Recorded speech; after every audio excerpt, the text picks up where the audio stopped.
Mi equipo y yo vamos a presentar sobre la ley de Faraday, que está conformado por Yaeli Sandoval, Rocío Alanís, Misael Ochoa y Ali Jiménez.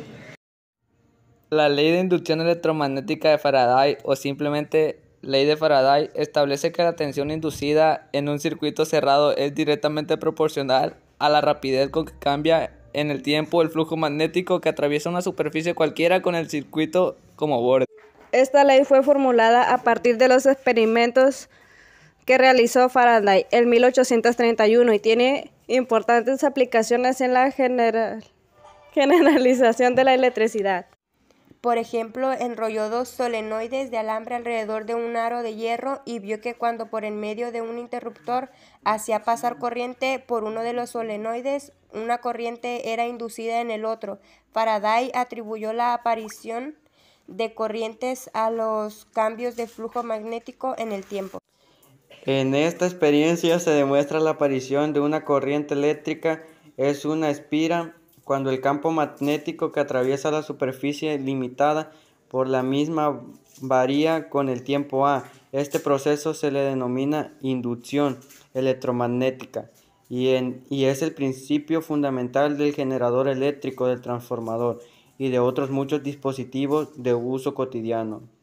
Para realizar la experiencia de inducción electromagnética se utilizará una bobina con un gran número de espiras conectadas mediante dos cables a un amperímetro, así como un imán.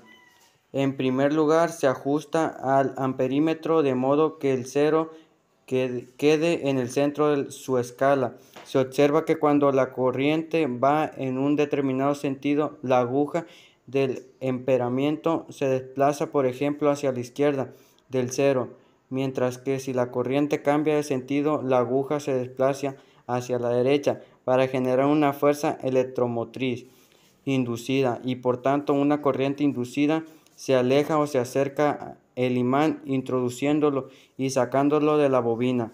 Al acercar el imán, la aguja del amperímetro se desplaza hacia la izquierda, mientras que al alejarlo lo hace imán. En reposo respecto de la bobina puede verse en cambio la orientación del imán y por tanto lo de su campo magnético. Se produce el mismo fenómeno, pero ahora el sentido de la corriente inducida es distinto que en el caso anterior. También se observa como si el imán se acercara o se aleja más rápidamente. La corriente inducida es mayor.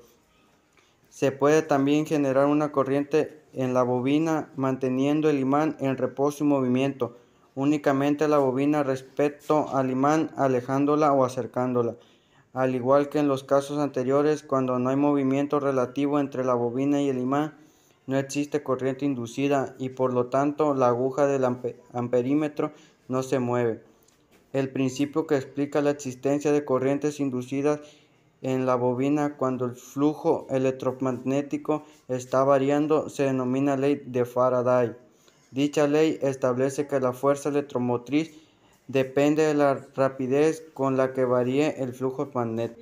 La tensión inducida en un circuito cerrado es directamente proporcional a la razón de cambio en el tiempo del flujo magnético que atraviesa una superficie cualquiera con el circuito mismo como borde.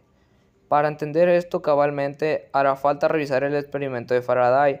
Una batería aportaba corriente a una bobina pequeña, creando un campo magnético a través de las espiras de la bobina, que son cables metálicos enrollados sobre su propio eje.